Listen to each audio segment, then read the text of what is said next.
Bienvenue dans Deep Tendance. Le moment que toute l'Afrique attendait est enfin arrivé. La CAN 2025 a ouvert ses portes au Maroc dans une ambiance électrique. Léa, c'est parti pour un mois de folie, de buts et de chocs continentaux. Salut Ben, le royaume chérifien est en feu. Des stades ultramodernes, une organisation millimétrée et surtout ce match d'ouverture qui a tenu toutes ses promesses, le Maroc face aux Comores. On va décortiquer tout ça. On s'attendait à une démonstration des Lions de l'Atlas à domicile, mais les Comores ne sont plus des petits. Ils ont montré une discipline tactique incroyable. Walid Regragui a dû sortir son génie pour débloquer la situation. Exactement. Le Maroc a dominé la possession, mais les Colacantes ont dressé un mur. Le salut est venu des couloirs. Hakimi et Mazraoui ont été essentiels pour étirer ce bloc comorien. Ce match prouve une chose. Dans cette CAN, aucune équipe n'est là pour faire de la figuration.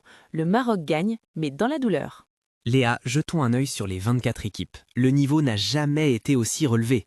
Les favoris, le Maroc bien sûr, porté par son public, mais attention au Sénégal, tenant du titre moral qui veut reprendre sa couronne, et à la Côte d'Ivoire, toujours redoutable. Le cas RDC. Nos léopards, ils arrivent avec une confiance au sommet après leur parcours en qualification. Sébastien Desabre a construit un bloc solide. On ne les attend pas forcément comme champions et c'est là qu'ils sont les plus dangereux. Les outsiders, ne sous-estimez pas le Mali ou le Burkina Faso. Ces équipes jouent sans complexe et pourraient éjecter des grands dès la phase de poule. Pour moi, cette CAN est jouée d'avance. Le Maroc a tout. L'effectif, le coach, le climat et le public. S'ils ne gagnent pas chez eux, ce sera un échec historique. Ils ont une pression telle qu'ils vont écraser tout le monde par chaos technique. Tu te trompes, Ben. La pression à domicile, c'est une arme à double tranchant. Souviens-toi de la Côte d'Ivoire en 2024. Ils ont failli sortir dès le premier tour. Les équipes africaines adorent jouer les troubles fêtes contre le pays organisateur. Le Nigeria et l'Égypte attendent le Maroc au tournant. Le talent ne suffit pas en Afrique. Il faut du mental. Et sur ce point, le Sénégal me semble plus serein. Le mental ? Regarde l'effectif du Maroc, c'est du niveau mondial. Le Sénégal est en fin de cycle, alors que les Lions de l'Atlas sont en pleine ascension.